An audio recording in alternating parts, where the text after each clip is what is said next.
Donc, comme vous voyez, j'ai demandé des images du domaine public, en fait. Je ne suis même pas allé chercher pour en avoir plus des images Creative Commons, mais j'ai demandé des images de minimum 1000 pixels sur 1000, ce qui n'est pas beaucoup, c'est un mégapixel.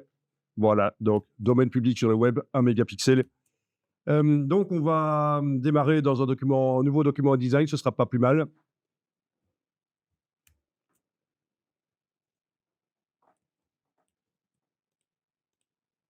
Donc, allez-y, faites un document. Donc, format lettre verticale. Voilà, donc je vais le montrer dans un document vide là, mais ça fonctionnerait bien sûr sur un document, heu, déjà commencé. On le fait soit sur la page, soit sur, le côté de la page, ça marche aussi. Donc il s'agit, hem, d'aller importer toutes les images d'un coup. Donc vous allez dans le menu Fichier, Importer, vous naviguez jusqu'à votre dossier, vous activez toutes les images, clic, majuscule clic. Vous cliquez sur Ouvrir et là, le curseur vous dit, il y en a, 13, voilà, il y en a 13.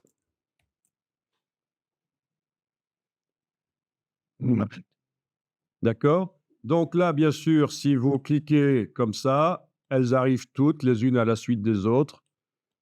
C'est déjà un peu lent, mais imaginez, vous en avez 40 ou 60 ou 200, ça devient un peu pénible, quoi. Bon, c'est pas la bonne méthode. Je sélectionne tout ça, touche suppression et on va recommencer, fichier importer. Mais je vous montrais la mauvaise méthode, hein, pour que vous voyez comment on pourrait faire. Donc clic majuscule clic, voilà, les images sont dans le curseur. Alors là, il va falloir se concentrer. Bon, je j'appuie, le bouton de la souris, je garde enfoncé. Regardez, vous allez le faire après. Je trace et je ne lâche pas le bouton de la souris et j'ai une flèche qui monte vers le haut sur le clavier. Même si on a un minuscule clavier de portable, on a certainement une flèche qui va vers le haut. Quand je fais ça, une fois, 2 fois, 3 fois, par exemple, voilà, j'ai créé 3 rangées. La flèche qui va vers la droite, c'est les colonnes. 1, 2, 3, voilà, donc j'ai 16 cellules, vous les voyez? C'est un peu, discret, hein? Voilà et je décide, déjà, maintenant, de la proportion et l'orientation que je veux donner à peu près à ces cellules. Donc peut-être plutôt vertical comme ça, plutôt horizontal comme ça. Donc vous essayez, vous lâchez le bouton à souris et voilà, les images sont dedans. Et puis il y a une suite évidemment. J'attends que vous ayez fait ça.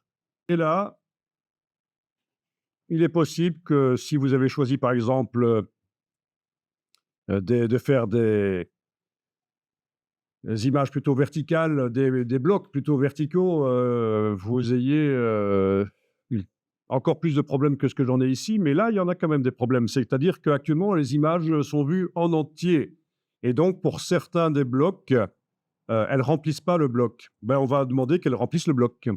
Donc vous avez toutes les images, tous les blocs sélectionnés. Vous allez cliquer sur l'icône donc ici, remplir le bloc proportionnellement ou objet, ajustement, remplir le bloc proportionnellement et voilà, elles remplissent la totalité du bloc. Ouais, le problème que vous avez eu, c'est que vous avez les images 2 fois dans le curseur. Donc, moi, ce que je vous dirais de faire, c'est avec la flèche noire, vraiment de cliquer. C'est parce que moi, j'ai fait une opération, avant d'aller rechercher pour la deuxième fois les images, j'ai fait une opération et vous pas. Donc vous êtes allé chercher 2 fois de suite les images. Donc cliquez, supprimez-le, supprimez-les. Cliquez avec la flèche noire, hein, voilà. Fichier importer, toutes les images, voilà, ouvrir et voilà, voilà. Alors bien sûr, je suis pas obligé de choisir, ce nombre-là de colonnes, hein. Je peux faire 3 colonnes et puis, 3 colonnes et puis plus de rangées, hein, voilà, Effectivement. voilà. Donc parce que j'avais fait tout à l'heure 4 par 4, mais là je fais 3 par, 6, ça marche aussi. Voilà. Voilà, tout s'explique. Remplir le bloc proportionnellement et voilà. Donc en sélectionnant tout, avec l'outil transformation manuelle, je vois le cadre de transformation manuelle qui entoure tout ce qui est sélectionné. Je prends une poignée et sans enfoncer la touche majuscule, je choisis la proportion que je veux donner au bloc. Bien sûr, les images s'écrasent dans un sens ou l'autre. Voilà. Mais je peux donner vraiment la proportion que je veux sur les blocs.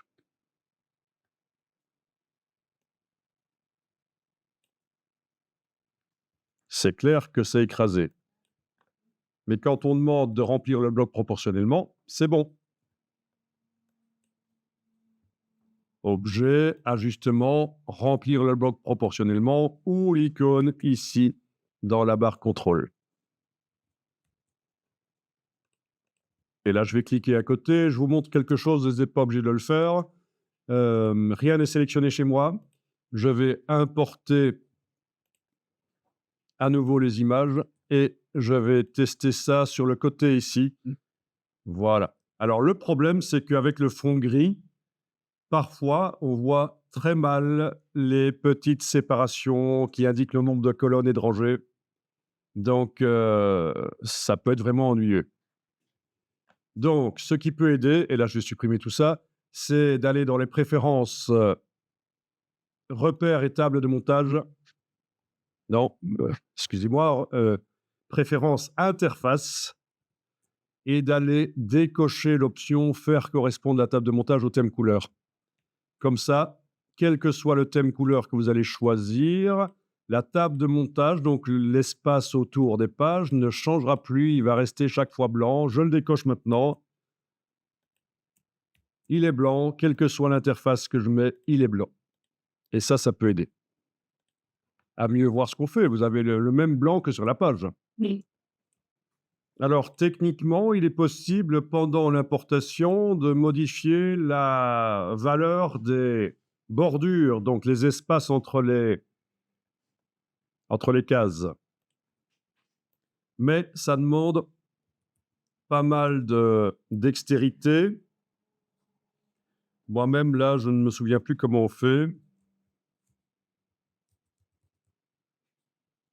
Ah si, il faut enfoncer la touche commande, donc toujours pendant que j'ai le bouton à la souris enfoncé, touche commande et flèche vers la gauche ou la droite, ça c'est la largeur des bordures de colonnes.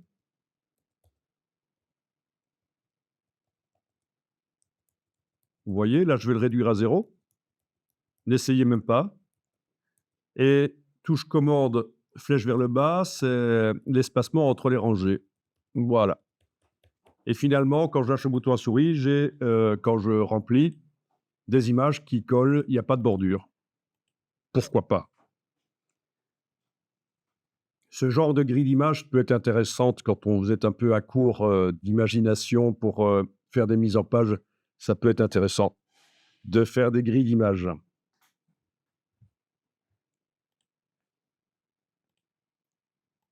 Voilà. Voilà, je vais mettre ça sur le côté et je vais les amener là. Ne le faites pas, n'essayez même pas parce que ça demande pas mal de dextérité. Certaines y arriveront facilement, d'autres pas. Donc, on va avoir des méthodes plus faciles pour arriver à ce genre de look. Et si ensuite j'ajoute en tant que contour sur les images, j'ajoute la couleur du papier, j'ai des espacements entre les images. Ici, j'augmente l'espacement, la valeur de contour. Donc, voilà. Je crée artificiellement des espacements entre les images avec un contour blanc. Bon, ça déborde sur l'image, c'est ça le problème. Ça déborde sur l'image, ça montre pas la totalité de l'image, mais voilà, ça marche. Techniquement, ça marche. On peut aussi, si on est pro, jouer sur la palette alignement avec l'option répartition pour espacer réellement les blocs, mais c'est un peu plus complexe. OK, vous avez peut-être enregistré cette première version du document dans le dossier de vendredi. Je vais appeler ça grille d'image à l'importation. Mettez le nom que vous voulez. Moi, j'appelle ça comme ça parce que c'est ce qu'on vient de faire. Alors oui, il y a quelque chose évidemment à faire sur vos images là que vous avez apportées.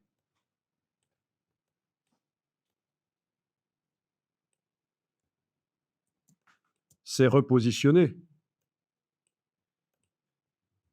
Ce genre de choses, c'est pas bon au niveau du cadrage. C'est foireux. Ça passe, mais ça, c'est foireux, ça, c'est foireux.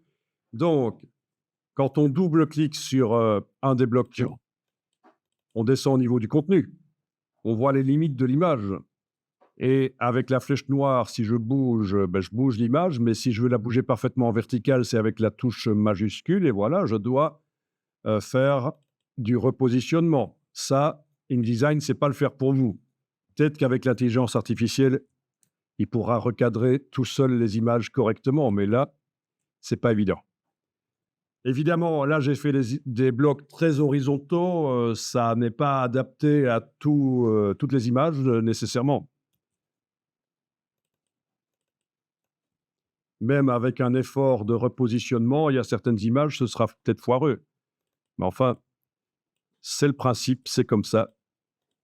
Et on n'en a aucune qui déborde par la gauche et la droite, en fait, forcément, puisque c'est aucune image.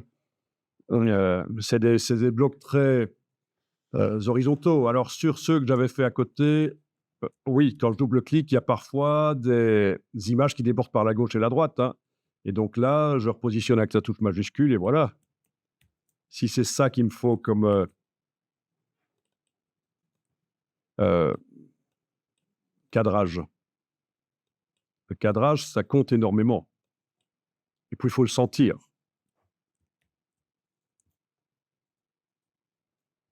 Regardez ça, par exemple. Le cadrage, c'est essentiel dans InDesign de recadrer les images. Ça, c'est un cadrage sur mes avions ici. Et en voilà un autre. Lequel est le meilleur? Pour moi, celui-ci. Parce que techniquement, c'est moins bien cadré que quand ils sont comme ça. Mais d'un point de vue narratif,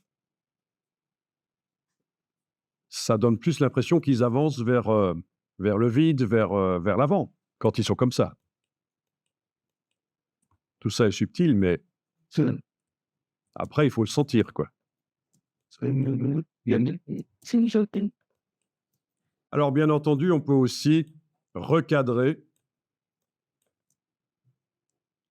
par exemple, cette image-là. Je ne vais peut-être pas faire que la repositionner. Je vais peut-être, une fois que j'ai double-cliqué, je suis au niveau du contenu, enclencher la transformation manuelle, prendre une poignée du coin avec la touche Shift. Voilà. Peut-être la touche Alt en même temps pour qu'elle se redimensionne par leur centre. Voilà, comme ça. Alt et Shift. Et je vais peut-être agrandir et puis repositionner. Ce sera peut-être plus intéressant dans ce cas-ci. Voilà. Voilà, je vais même mettre comme ça l'avion qui est là derrière et qui n'est pas visible, on ne le voit pas. Bon, voilà, après c'est du choix esthétique. Donc ah oui, et là ça ne va pas parce que c'est pas assez agrandi. Donc il faut que j'arrive à trouver une solution pour que ce soit quand même correct. C'est pas évident du tout cette image-là, par exemple avec, un cadrage aussi, horizontal.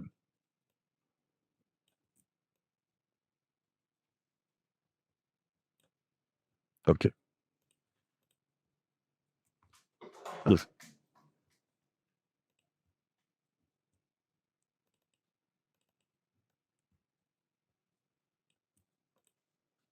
Alors au niveau du cadrage, on évite aussi le presque. Ça, c'est pas bon. Ça, c'est mieux. Avoir un bout de la silhouette du personnage ou du sujet contre le bord de l'image, c'est pas bon. Ça dérange. soit il faut que ça déborde complètement, comme ça, ou que ce soit bien à l'intérieur comme ça, mais sur le bord, au niveau du cadrage, c'est dérangeant. C'est dérangeant. Voilà. Donc ça, il faut le sentir, mais ça participe vraiment beaucoup à la narration, à la sensation, générale de la publication, les recadrages d'images. Alors,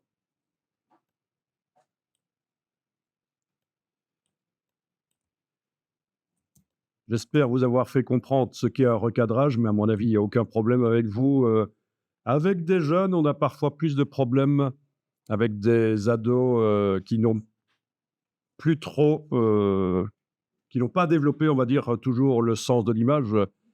Il y en a un qui m'a fait un jour ça et ça a du sens. Ça a du sens.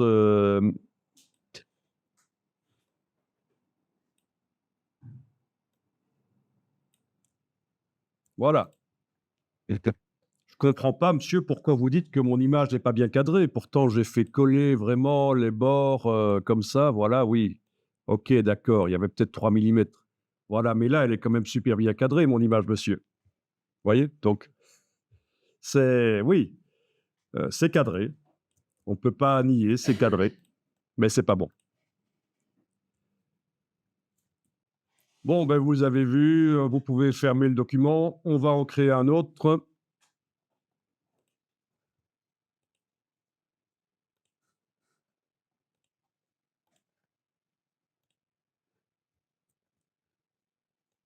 Et cette fois-ci, on va préparer les blocs avant d'amener les documents, les images dedans. Donc, vous allez créer un grand bloc image.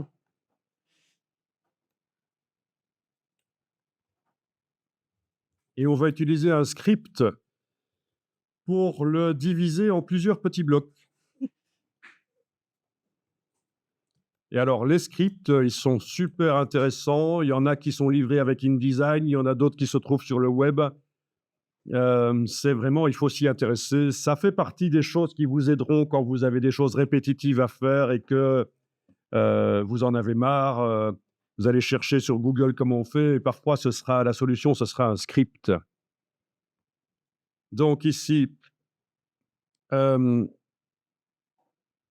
pour les besoins de la démonstration, moi, je vais juste aller mettre une couleur de fond sur le bloc, mais vous n'êtes pas obligé de le faire. C'est juste pour qu'on le voit mieux où il est. Et donc, il est sélectionné. Vous allez dans le menu Fenêtre, Utilitaire, Script. Fenêtre, Utilitaire, Script. Donc, il s'agit de scripts qui sont faits en programmation Visual Basic, JavaScript. Donc, ce n'est pas accessible à tout le monde par rapport à ce que vous pourriez trouver dans Illustrator ou Photoshop. Ce n'est pas des macros, ce n'est pas des successions d'actions enregistrées qu'on répète. Donc, ce sont des scripts qui ont été programmés. Et vous allez dans Applications. Et vous allez dans Samples. Là, vous avez les scripts, ce sont les mêmes programmés de 3 manières différentes. Si vous êtes sur un Windows, bien sûr, Apple Script, vous n'aurez pas, mais à mon avis, vous aurez plutôt Visual Basic à la place. Si vous êtes sur Mac ou Windows, vous avez JavaScript, ça c'est sûr. Donc, on peut aller dans JavaScript, c'est la même chose en fait, à moins que vous ayez une bonne raison de choisir autre chose. Voilà, et vous avez plusieurs scripts, et celui qui nous intéresse, c'est Make Grid. Votre bloc est bien sélectionné. Normalement, quand on joue un script comme ça, il faut avoir sauvegardé le document parce qu'on ne sait jamais si ça foire. Pour annuler tout ce qu'il va faire, les dizaines d'opérations qu'il va faire, ça risque d'être difficile. Mais ici, ça va, on n'a qu'un bloc, c'est bon. Donc, vous double-cliquez sur le script Make Grid. Voilà. J'ai eu un jour quelqu'un qui a pété les plombs en voyant ça. Yeah. Ouais. Vous voyez pourquoi? Ben, c'est en anglais. Ah. Hein? C'est intolérable. On est dans InDesign en français et la boîte est en anglais. Gewoon een design, maar wat we zijn te plannen. Ah. Alors, vous décidez du nombre de rangées et de colonnes. Voilà, bah, je vais faire 4-4 par exemple. L'épaisseur de la gouttière, oui, les unités sont inscrites en points dans les préférences InDesign, mais rien ne vous empêche d'indiquer ici des millimètres. Donc voilà, vous décidez. Et parfois, si vous ne voulez pas de gouttière, ce sera ça, ce sera 0. Voilà. Bon, ça convertit tout de suite en points, mais ça, si ça nous ennuie, on va modifier les préférences unités dans InDesign. Alors, le type de bloc qui va être fait, ben, on peut choisir que ce soit un bloc pour les images, mais ce n'est pas très important. À partir du moment où un bloc ne contient rien, on peut de toute façon mettre du texte ou des images dedans. L'objet original qu'on voit là, notre bloc sélectionné, sera effacé dans le processus. Et s'il y avait des styles d'objets dessus, des modifications, oui, la couleur notamment qu'on a mise, c'est pas un style d'objet, mais je l'ai mise manuellement. Normalement, les blocs qui vont être créés seront de la même couleur. Voilà, ça va, vous cliquez sur OK, il n'y a pas de undo, hein. C'est pour ça qu'il faut avoir sauvegardé pour les documents complets que ça, il faut avoir sauvegardé. Et voilà. Et on a bien 5 millimètres de gouttière. Alors, super astuce, bricolage, que tout le monde utilise, même les pros, pour faire des mesures dans InDesign. Prends un rectangle sans contour. Il peut avoir une couleur de fond, c'est pas un problème. On le déplace. Je vous montre, hein, c'est pas seulement valable dans ce cadre-ci, c'est valable tout le temps dans InDesign. Vous avez des mesures à faire, mais créez un petit rectangle et sans contour parce que sinon ça fausse tout, agrandissez-le et regardez, quelle est sa largeur ou sa hauteur et là je vérifie, oui, en effet, c'est bien 5 millimètres, c'est ce que j'avais demandé, entre les blocs. Voilà et puis quand j'ai fini avec lui, je le mets sur le côté, c'est mon outil de mesure. Ça paraît stupide, mais je vous dis, même les pros utilisent ça pour rapidement mesurer des endroits dans InDesign. Quelle est la hauteur des 2 rectangles ici? Voilà, il suffit que je le mette là, voilà. Donc la hauteur des 2 rectangles plus la gouttière. Les repères commentés vont peut-être m'aider à bien l'aligner, oui. Il y avait les repères commentés, hein, qui aidaient à bien, aligner à la même hauteur. Voilà.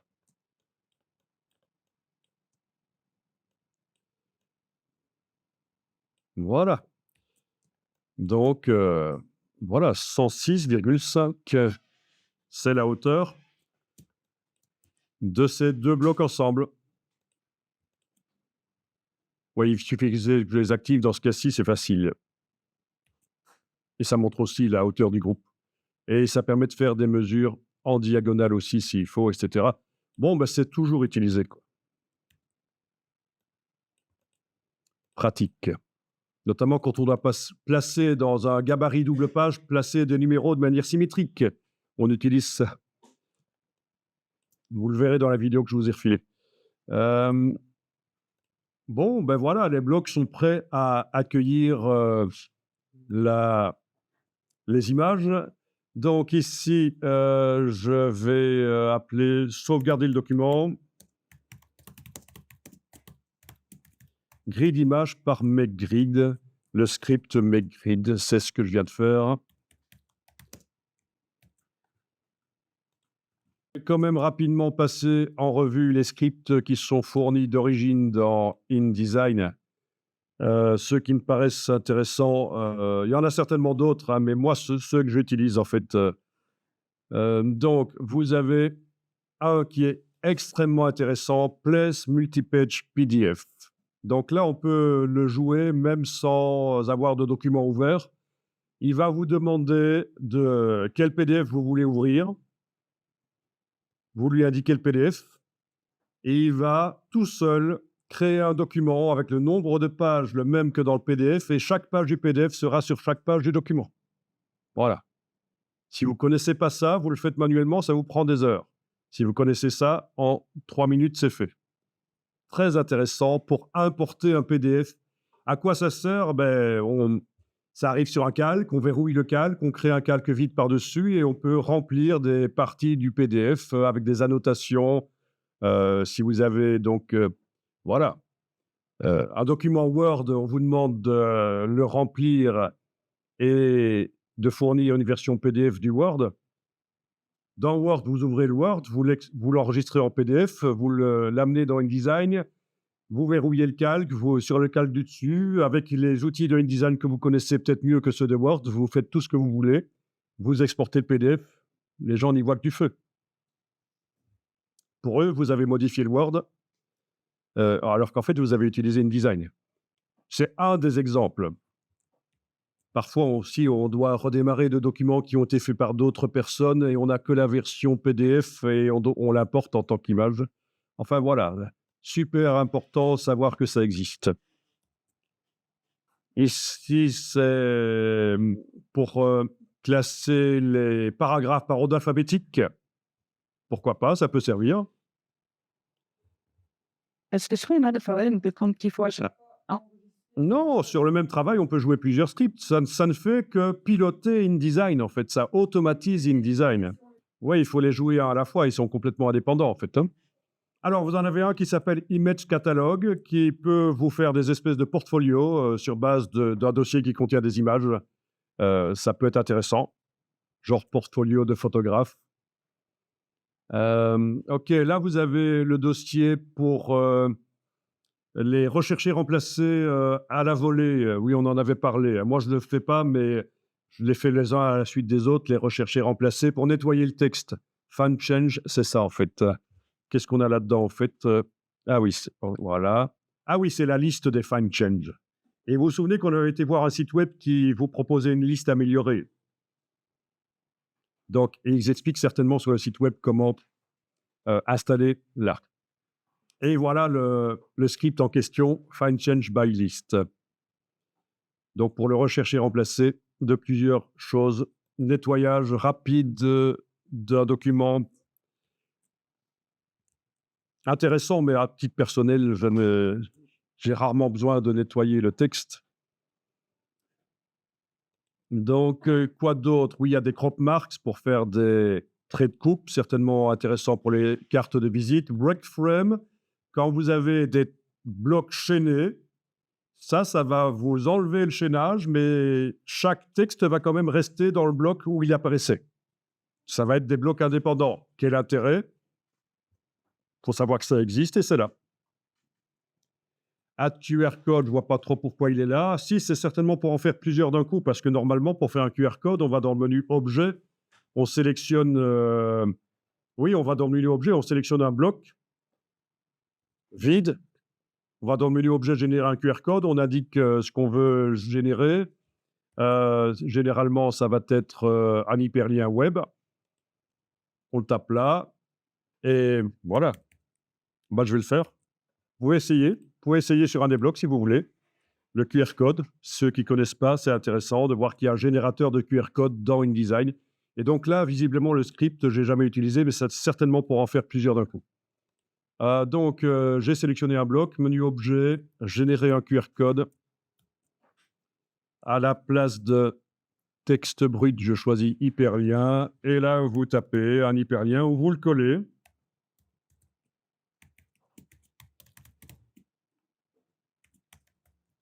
OK. Je vais taper l'hyperlien de ma chaîne, d'une de mes chaînes. On va voir si ça marche. Le voilà, le QR code. Et donc, normalement, si on regarde ça avec un smartphone, ça devrait nous amener vers l'hyperlien. Voilà. Vaut mieux éviter de les faire trop petits, vaut mieux éviter de les mettre en couleur. Enfin, voilà, il faut quand même que ce soit bien contrasté.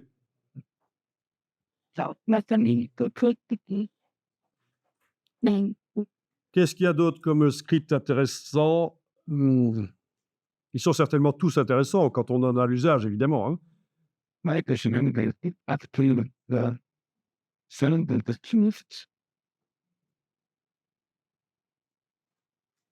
Voilà, bon, on a vu la plupart, hein, mais après, il y en a plein qui sont disponibles sur le web, payants ou gratuits. Vous avez IndyScripts, le site web IndyScripts, qui est le site de référence pour les scripts InDesign. Voilà.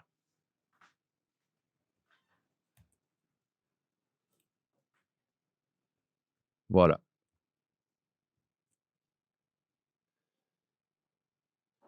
Vous voyez, il y a plein de choses pour automatiser.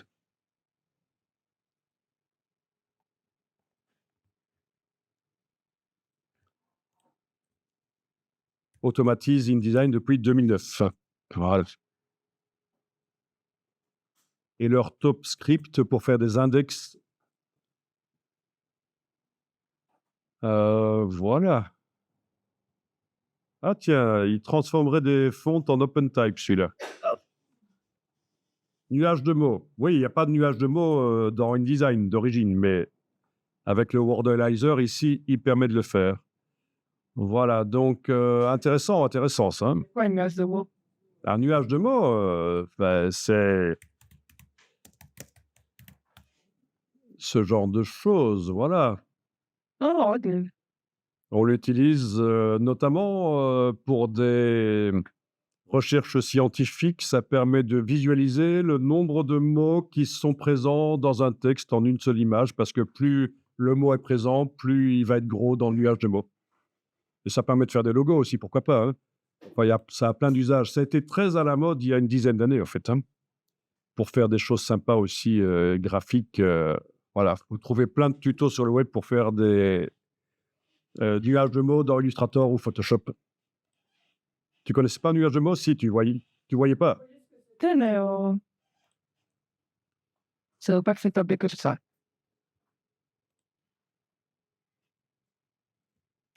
Et alors, pour des usages particuliers, on peut demander à un développeur de créer pour vous, en fonction de vos besoins, un script. Mais ça, c'est plutôt pour les entreprises. Ça m'étonnerait qu'un indépendant demande à un développeur de créer un script pour un usage particulier. Mais ça se fait. C'est minimum 500 € la création du script quand il est simple, hein. Donc forcément, les développeurs, c'est des prix genre 80 € de l'heure, hein, s'ils ont des compétences. Voilà. Il y a certainement des possibilités de trouver des gens qui font des scripts. Oui, ça, je le sais qu'il y a des possibilités. Voilà, développement de scripts, communauté Adobe. Je développe des scripts pour InDesign et Photoshop et Illustrator. Plus d'informations ici, mais ce n'est qu'un exemple. Je ne vous conseille pas ça, je viens de le découvrir ici. Mais donc voilà, script Gilbert Consulting. InDesign Scripting Service from Experts. Développement personnalisé. Enfin, vous voyez, c'est... Parce que vous voulez faire, non, ça, mais moi, je ne me lance pas là-dedans. Ceci dit, il y en a qui ont essayé par intelligence artificielle avec ChatGPT et il paraît que ça peut marcher plus ou moins bien de demander à ChatGPT de faire des scripts InDesign. À côté des scripts, il y a des plugins qui pilotent InDesign, qui prennent en main InDesign sans même devoir l'ouvrir. Il y en a un qui est connu notamment, je ne vous conseille pas particulièrement, mais comme ça vous voyez que ça existe, Easy Catalog. Quelqu'un a entendu parler de Easy Catalog? Qui permet de spécialiser pour automatiser la création de catalogues de produits pour InDesign, dans InDesign, voilà. Voilà, et apparemment, il y a une version d'essai gratuite. Il faut en avoir l'usage, en fait, hein. Il faut vraiment en avoir l'usage. Ne vous lancez pas là-dedans si vous êtes débutant en InDesign et que vous n'en avez pas l'usage. Si c'est juste pour faire un petit catalogue de temps en temps, faites-le manuellement à l'ancienne. Voilà. C'est vrai. Alors,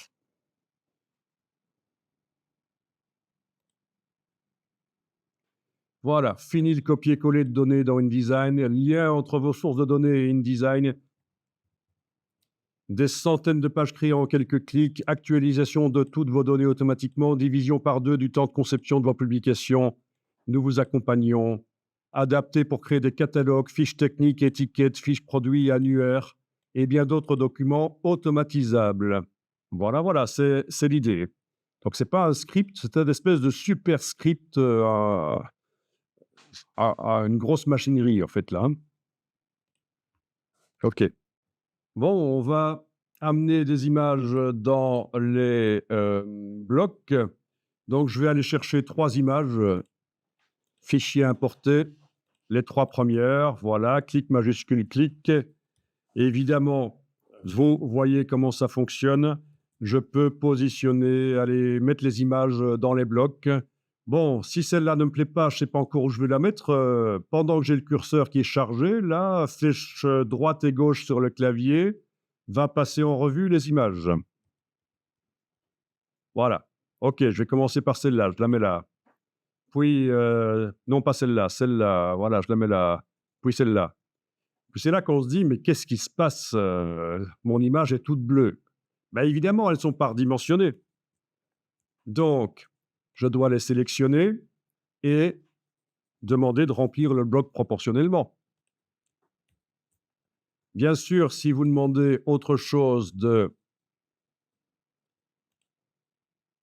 ajuster le contenu proportionnellement, ça vous donne ça, c'est pas terrible, mais l'image est vue en entier. Alors qu'est-ce qu'on a d'autre? Ajuster le contenu au bloc, ben là, elles sont vues en entier et elles remplissent le bloc, sauf qu'elles sont écrasées. C'est pas génial, ça dépend pourquoi. Peut-être que certains cas de figure, ce sera pas grave si les images sont écrasées. Donc remplir le bloc proportionnellement, c'est quand même, la bonne, le bon choix. Et puis on double-clique et avec la touche Shift, on repositionne. Je vous rappelle que si vous gardez enfoncé un tout petit peu le bouton avant de bouger, vous voyez l'image en train de bouger comme ça.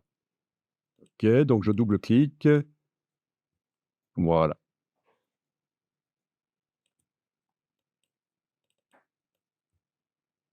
En supposant que je ne vais pas modifier les dimensions du bloc, évidemment, hein. Si je vais modifier les dimensions du bloc, là, parfois ce sera nécessaire. Là, je clique à côté, je clique sur le bloc, j'ai pas double-cliqué, je modifie la dimension du bloc avec la flèche noire, voilà, évidemment. Et évidemment, je redouble-clique, je repositionne, voilà.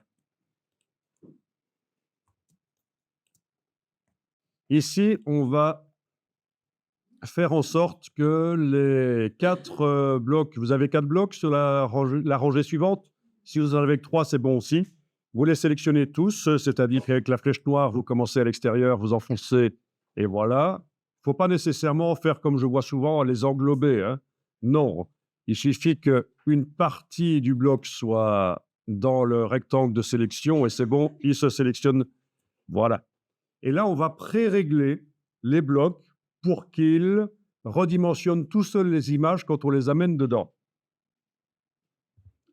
Menu Objet, Ajustement, et forcément, vous n'avez pas la possibilité de remplir le bloc proportionnellement puisqu'il n'y a pas d'image dedans.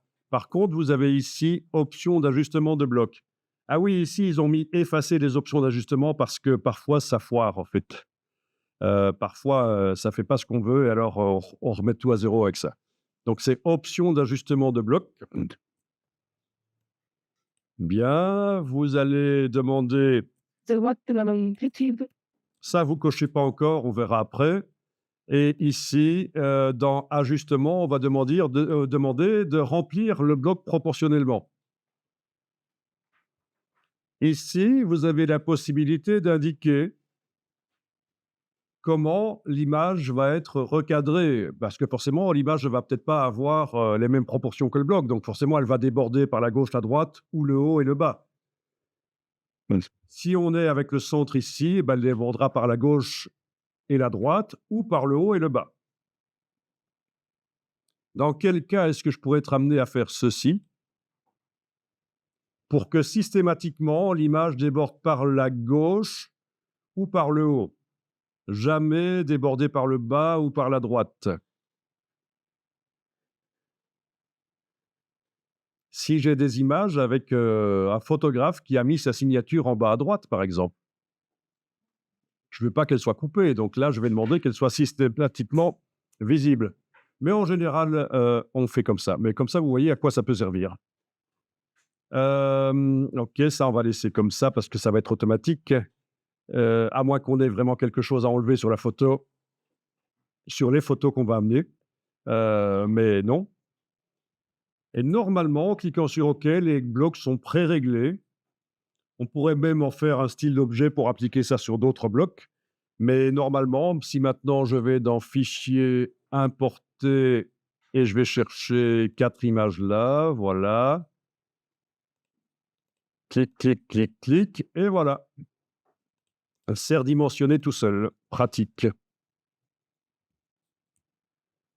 Ouais, je vais faire la même chose, sur les 4 blocs d'en bas, mais cette fois-ci, je vais faire un style objet. C'est vrai que c'est pas plus mal. Vous activez n'importe laquelle des images que vous venez de travailler là. Pas des blocs, les blocs, voilà. N'importe lequel des blocs. Vous allez dans Fenêtre, Style, Style d'objet et on va créer un style, par le menu ici, Nouveau style d'objet, que je vais simplement appeler, hem, Remplir proportionnellement. Je suis pas obligé de tout écrire, hein. Voilà. Donc ça veut dire que normalement, si je sélectionne les 4 blocs d'en dessous et que je leur applique le style ici, ils vont, être réglés pour, recevoir les images. Mais attendez, je vais faire encore plus. Pourquoi il y a un signe plus? Ça, mystère, hein. Quand on les prend séparément, il y a pas le signe plus. Quand on en sélectionne plus qu'un, il y a le signe plus. Remplacement mixte, ça c'est Zarbi quand même. Il y a pas de raison. On va voir si ça marche. Je voulais vous montrer ceci. Je prends la fenêtre du document. Ah, où est-elle? Le bas, voilà. Je la mets comme ça. J'ai la fenêtre de l'explorateur. Ça peut être sur Windows ou sur Mac, les 2 fonctionnent. J'affiche, le contenu par icône. C'est quand même plus sympa. J'augmente la taille des icônes quand c'est possible. Voilà. Et je vais tenter le déplacement des icônes vers les blocs et ça n'a pas marché, l'application du style d'objet n'a pas marché.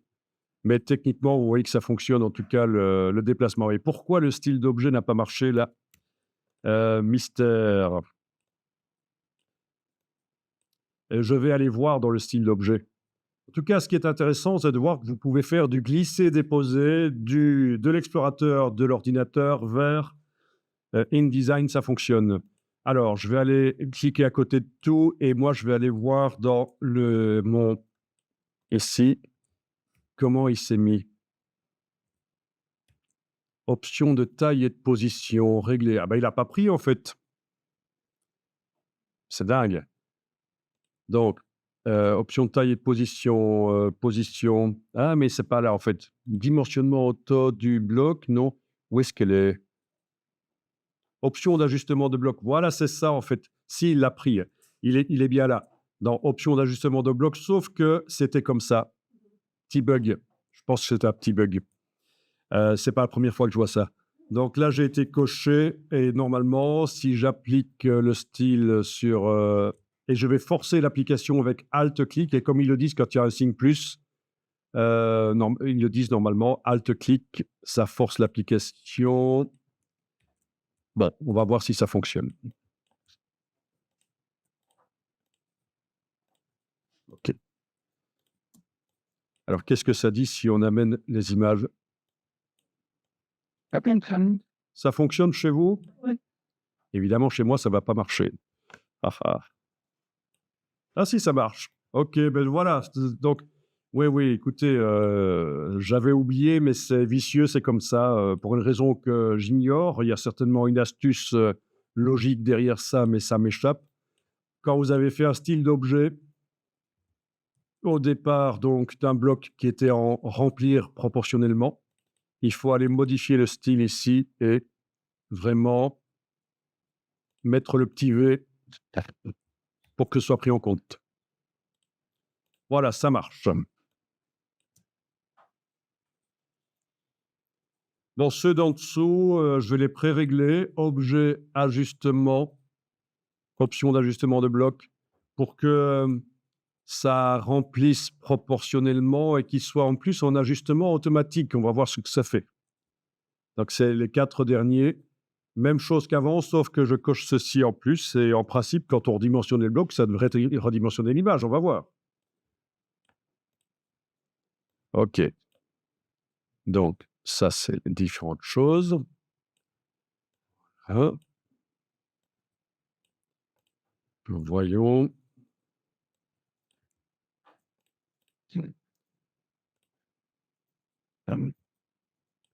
Oui, ça redimensionne.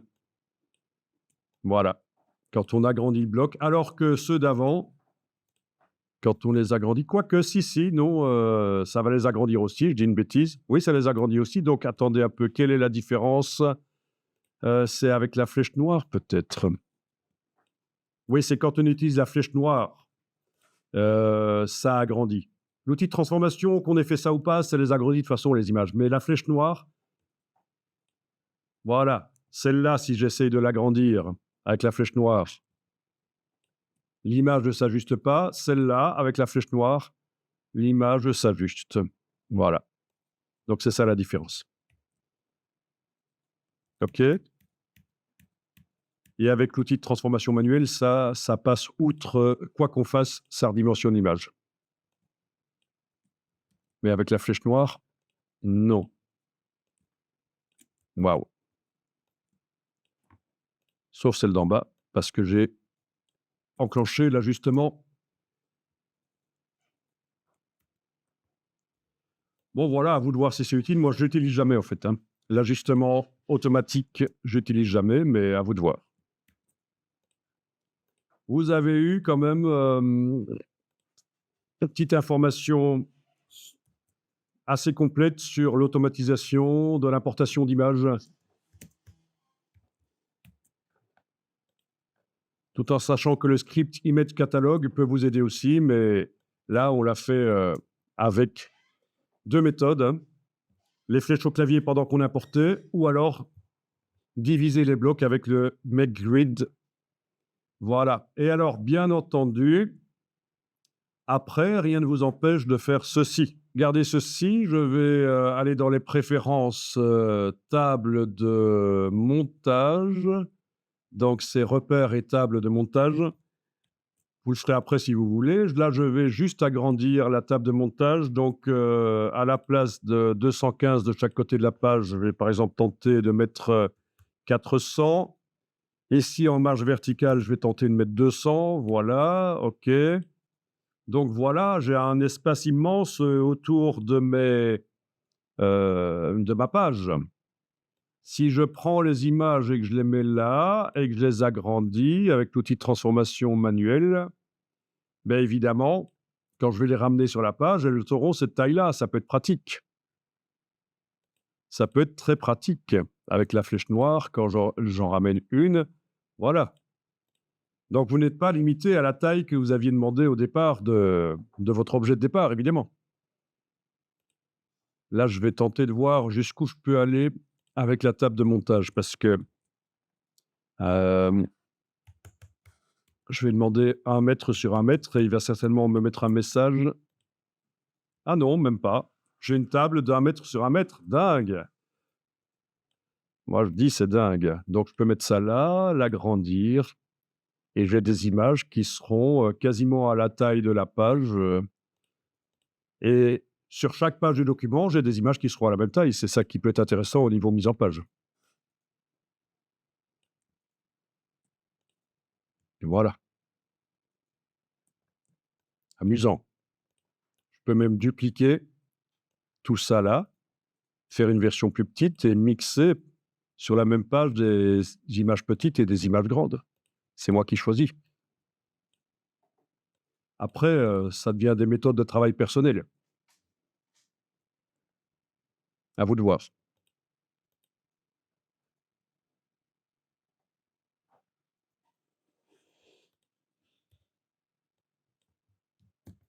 Si vous faites un dossier d'assemblage, ces images qui sont sur le côté ne seront pas intégrées dans le dossier links parce que normalement, pour arriver à intégrer ce qui n'est pas sur les pages dans un dossier d'assemblage, je suis obligé d'aller dans Format de document et de demander une ligne bloc. Mais le maximum, c'est 150. Voilà, 2,4.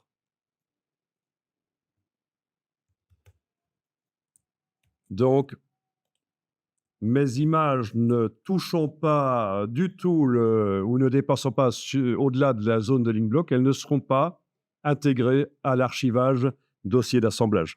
Il faut le savoir, c'est comme ça. Si je veux qu'elles soient intégrées, il va falloir que je les fasse petites et que je les mette dans la zone, par exemple. Et là, elles seront intégrées dans le dossier d'assemblage. On en avait parlé de cette zone de ligne bloc. Donc, normalement, dans InDesign, la zone de ligne bloc, on l'a fait plus petite que ça. Je vous explique vite fait comment ça fonctionne. On l'a fait de manière à ce qu'elle déborde seulement sur une partie, par exemple de 1,5 cm sur le haut de la page. Le reste, ça va être 0. 1,5 cm, on a dit. Voilà. Ah, oui, 15 mm, c'est bon. OK, comme ça. Et à la place de la gamme couleur qui est utilisée, qui est proposée par InDesign quand on exporte en PDF, ici, dans repères et fonds perdus, gamme de couleurs, vous cocherez pas ça et vous mettrez la gamme que l'imprimeur, le fichier, en fait, vous allez dans le gabarit, pour que ce soit sur chaque page, dans le gabarit, vous allez mettre la gamme couleur que l'imprimeur va vous fournir sous forme d'un petit fichier. Et ici, je vous montre, j'ai tapé gamme contrôle fait Belgras. Voilà notamment une gamme contrôle. Vous voyez que ça ne ressemble pas à la gamme contrôle que InDesign vous faisait. Parfois, les imprimeurs préfèrent donc leur gamme contrôle spécialement faite pour leur imprimante. Voilà. Des gammes contrôle particulières.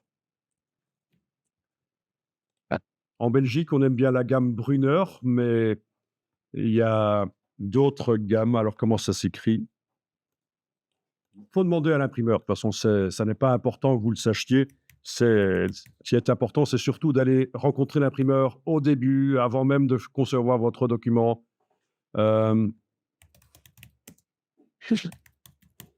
D'aller le voir largement avant la date d'impression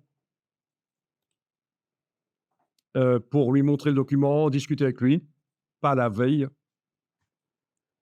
Et voilà. Et puis, il vous dira tout ça. Et peut-être qu'il a même un guide à vous donner pour qu'il vous explique comment préparer vos documents pour lui. Alors, lui, il est spécialisé en impression. Ce qui importe pour lui, c'est ce qu'il y a sur les plaques offset. Que tu aies fait avec InDesign ou avec Scribus ou avec Publisher, n'importe quoi. Ce qui compte, il va regarder ce qu'il y a sur les plaques. C'est donc lui, il va regarder, comme on fait ici déjà dans InDesign, fenêtre, sortie, aperçu des séparations. Il va aller regarder ce qu'il y a sur chaque plaque. Voilà. Voilà, ça c'est la plaque cyan, la plaque magenta. Il va vérifier qu'il n'y ait pas trop d'encre au même endroit quand on superpose toutes les encres. Il va vérifier que le texte se trouve bien uniquement dans l'encre noire, le petit texte. Les couleurs, il les vérifie pas en regardant le document, il les vérifie avec la gamme couleur parce que vous pouvez être un artiste et vous avez fait des couleurs psychédéliques, il n'est pas censé le savoir. Il ne va pas prendre le risque de les corriger. Donc voilà, il regarde la précision, le nombre de pixels dans l'image. Enfin, il a des logiciels qui lui indiquent. Donc, il a ce qu'on appelle un RIP, un Raster Image Processor. C'est un ordinateur spécialisé dans la transformation de documents que vous lui fournissez en points de trame. Vous connaissez les trames, pas les trames qui passent dans la rue. Les trames là, comme ça, voilà, oui, il faut transformer en point de trame. Typiquement, 4 pixels font un point de trame. C'est pour ça que le nombre de pixels qu'il faut, c'est 300 pixels. Et la trame, c'est 150 lignes de points de trame à ce moment-là. C'est comme ça que ça marche. Et donc, voilà, il a le Raster Image Processor et donc il va déjà lui indiquer s'il y a des problèmes dans le document. Il y a des logiciels aussi de vérification de PDF, notamment Pitstop, qui sont capables de vérifier que le PDF n'aura aucun problème. Acrobat a aussi des outils, mais ça devient très spécialisé. Utiliser Acrobat pour vérifier qu'un PDF va s'imprimer sans problème, ça devient quand même spécialisé. Voilà. Donc, voilà, on ne les voit pas ici, mais les RIP chez l'imprimeur, on ne les voit pas ici.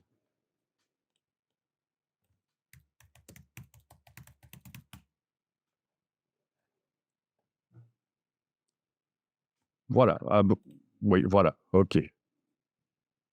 Vous en avez un là, ça ressemble très fort à ce qu'on a là-bas. Voilà. L'ordinateur, ça, c'est l'ordinateur de pilotage de la presse. Est-ce que le RIP est à l'intérieur ou pas? Ou est-ce qu'il est séparé? Ça, mais c'est un métier, hein, c'est un métier et eux, non, ils ne doivent pas du tout connaître la retouche photo, la mise en page, tout ça, voilà. Sauf si c'est un tout petit imprimeur qui fait tout, mais voilà, normalement, non. Et alors, ils vérifient, avec un densitomètre, ce que les impressions, ont assez d'encre, que la presse amène assez d'encre, sur le papier avec les gammes, contrôle. Voilà, comme ça, c'est ça. Il mesure. Le jaune est censé refléter, autant de lumière qu'on lui envoie, le cyan autant de lumière, la superposition de cyan et jaune autant de lumière et c'est un densitomètre, ça ne voit pas les couleurs, ça ne voit que la quantité de lumière reflétée. Voilà, voilà. Vous en avez plein. Donc le graphiste n'utilise pas de densitomètre. Le graphiste, il s'intéresse à la mesure de la couleur, parfois sur les écrans, ou mesurer un échantillon de matière qu'on lui donne, quelle est la couleur, et là, il utilise un spectrophotomètre, le graphiste, à ce moment-là, qui est plus cher et qui permet de voir les couleurs. Un spectrophotomètre, on voit des spectrophotomètres médicaux ici, mais il faut que je recherche spécifiquement pour, la photographie.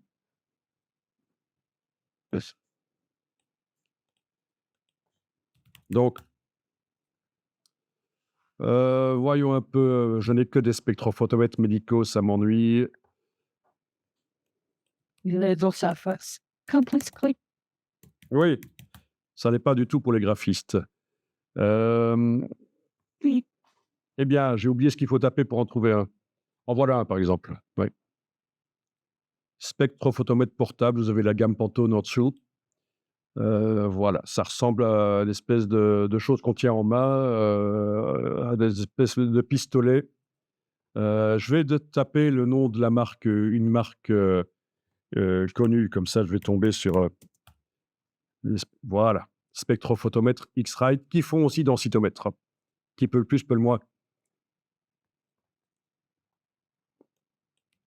Et alors, vous pourriez vous dire, ben, si on m'amène un échantillon de pavé, revêtement de sol et je dois recréer exactement la même couleur sur le papier, j'ai qu'à regarder, je fais la même couleur sur écran. Ben non, ça marche pas comme ça. Si on veut vraiment être précis, il faut la mesurer et c'est pas des valeurs RVB que ça va vous donner, c'est pas des valeurs CMJN, ça va vous donner des valeurs LAB, ce qui est une mesure indépendante du matériel. Ça n'a rien à voir avec les matériels qui créent des images par mélange de lumière, comme les moniteurs, les projecteurs. Ça n'a rien à voir avec les matériels qui créent des couleurs par superposition d'encre, jet d'encre, offset, etc. C'est indépendant, c'est capable de décrire toutes les couleurs vues par l'œil humain. Alors que le RVB et le CMJN, non, c'est limité par les capacités du matériel. Le LAB, vous le voyez parfois dans Photoshop, LAB, L majuscule AB, c'est une manière de décrire les couleurs c'est la meilleure. C'est la plus complète. Voilà. Bon, tout ça devient un peu complexe, mais ça peut intéresser les décorateurs d'intérieur, les architectes, etc., de bien mesurer les couleurs, les designers. Ce schéma-là, vous le voyez assez souvent dans des magazines sur la photo. Cette espèce de fer à cheval, ça vous dit quelque chose? C'est ce qu'on appelle le diagramme de chromaticité. Ça permet de comparer les performances d'appareils. Et donc, vous avez ce diagramme qui... Oui? Il me semble que ça s'appelle même nature. Donc, c'est une coupe d'un modèle 3D qui représente toute la vision humaine. Si ça vous passionne, ce genre de choses, j'ai des vidéos là-dessus que j'ai données dans une école de photographes à Bruxelles. Les longueurs d'onde, ce qui est perçu comme étant du bleu, c'est vers les 400 nanomètres. Ce qui est perçu comme étant du vert, c'est les 500 nanomètres. Ce qui est perçu comme étant du rouge, les 600 nanomètres. Donc, toute la ligne là, c'est la ligne des longueurs d'onde.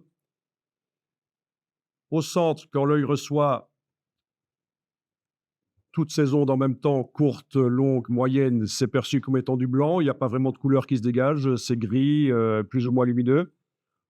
Quand l'œil reçoit à la fois des ondes courtes et longues, c'est la ligne des magentas. C'est des couleurs qui ne correspondent pas vraiment à une longueur d'onde. C'est quand il reçoit à la fois des ondes longues et courtes. Et alors, on se sert de ça pour montrer les performances d'appareils. Longtemps, on a dit il faut un moniteur pour graphiste, un moniteur qui couvre la totalité de l'espace Adobe RGB.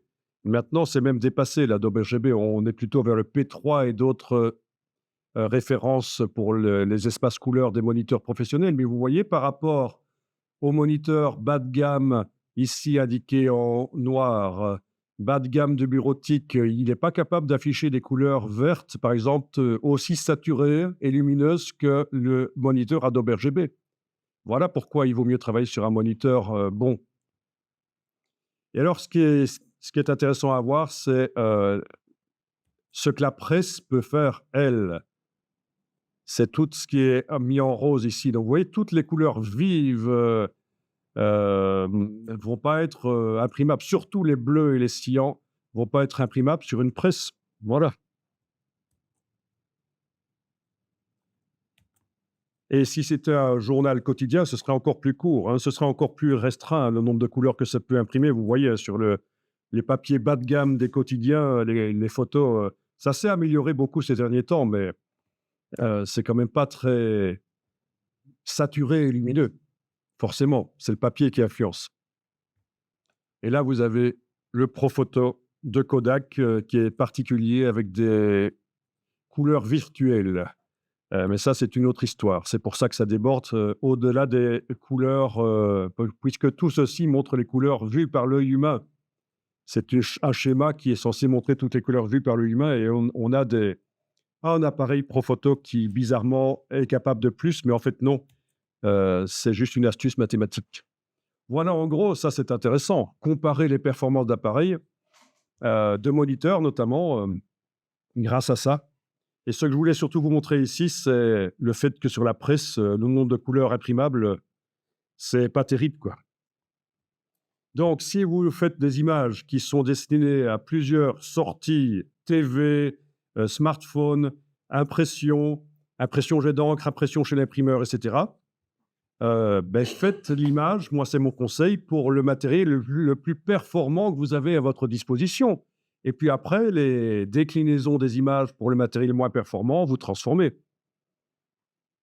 Le matériel le plus performant qu'on a à sa disposition, en général, c'est son moniteur haut de gamme.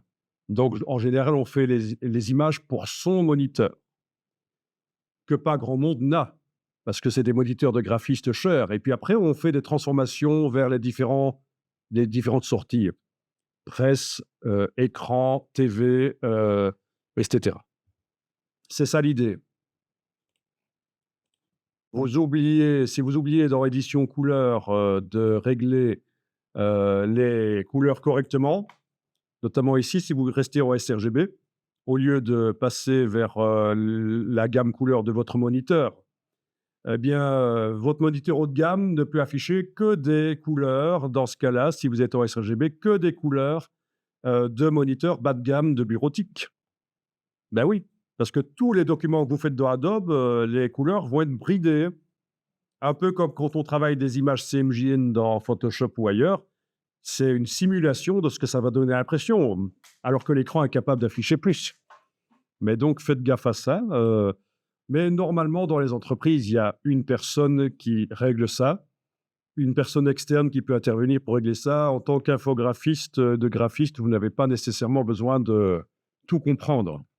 Comprendre un minimum, c'est pas mal, mais c'est pas votre boulot, c'est plutôt technique. Le réglage des moniteurs, des imprimantes et tout ça, c'est c'est un boulot.